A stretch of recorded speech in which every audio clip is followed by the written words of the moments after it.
Hi అండి, welcome to లేకాస్ recipes. ఈరోజు మనం దేవి నవరాత్రులలో ప్రసాదంగా ప్రిపేర్ చేసుకునే కట్టు పొంగల్ని ప్రిపేర్ చేసుకుందామండి. చాలా సింపుల్గా ప్రిపేర్ చేసుకోవచ్చు. ముందుగా ఒక కడాయి తీసుకొని 1 కప్పు పెసరపప్పుని ఒక 5 నిమిషాలు షాలో ఫ్రై చేసుకోవాలి. సిమ్లో పెట్టుకొని మరీ ఎక్కువగా ఫ్రై చేసుకోవద్దండి, లైట్గా ఫ్రై చేసుకుంటే సరిపోతుంది. ఇప్పుడు దాన్ని పక్కకు పెట్టుకొని ఒక కుక్కర్లో అదే కప్పుతో 1 కప్పు రైస్ వేసుకొని ముందుగా వేయించుకున్న పెసరపప్పు వేసుకొని నీట్గా వాష్ చేసుకోవాలి. ఇప్పుడు పప్పులోకి వాటర్ని యాడ్ చేసుకోవాలండి.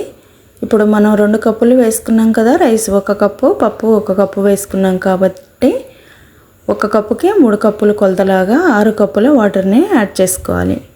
చేసుకొని ఇప్పుడు కుక్కర్ మూత పెట్టుకొని మీడియం ఫ్లేమ్లో 3 విజిల్స్ ఇవ్వాలి. మరీ ఎక్కువ హైలో పెడితే తొందరగా మాడిపోతుందండి.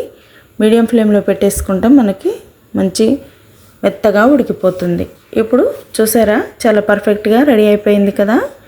ఇప్పుడు ఇలా ప్రిపేర్ చేసుకున్న దాన్ని కొంచెం గట్టిగా ఉంది కాబట్టి కొంచెం లూజ్గా చేసుకుందాం. స్టవ్ మీద పెట్టుకొని స్టవ్ ఆన్ చేసుకొని మనం ముందుగానే వేడి చేసుకున్న ఇంకొక 2 కప్పుల వాటర్ని రైస్లో యాడ్ చేసుకోవాలి. చేసుకొని మీకు చూపించే విధంగా ఇలా ఈ కన్సిస్టెన్సీలోకి ప్రిపేర్ చేసుకోవాలి. మనం జ్యూసీలాగా ఉండేలాగా చూసుకోవాలి.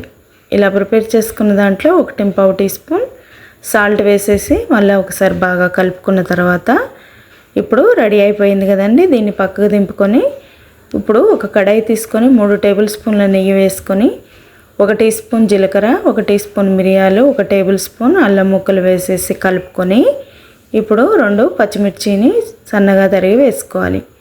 వేసుకున్న తర్వాత 2 టేబుల్ స్పూన్ల కాజు పప్పులను కూడా వేసుకోవాలి. వేసేసుకొని సిమ్లో పూర్తిగా క్రిస్పీగా అయ్యే వరకు ఫ్రై చేసుకోవాలి. ఇవి చక్కగా ఫ్రై అయిపోయిన తర్వాత 2 రెమ్మల కరివేపాకును కూడా వేసేసి లో ఫ్లేమ్లో అవి కూడా చిటపట్లాడే వరకు ఫ్రై చేసుకున్న తర్వాత ఇప్పుడు పోపు అంతా రెడీ అయిపోయింది కదండి. ఇప్పుడు ఆల్రెడీ వండుకొని రెడీ చేసి పెట్టుకున్న రైస్లో ఈ పోపును వేసేసేయాలి. వేసేసి ఇప్పుడు ఈ పోపు అంతా కూడా బాగా కలుపుకోవాలి. మీకు నెయ్యి అనేది ఇష్టంగా లేకపోతే ఆయిల్ కూడా వేసుకోవచ్చండి, లేకపోతే సగం ఆయిల్ సగం నెయ్యి కూడా వేసుకొని పోపు చేసుకోవచ్చు.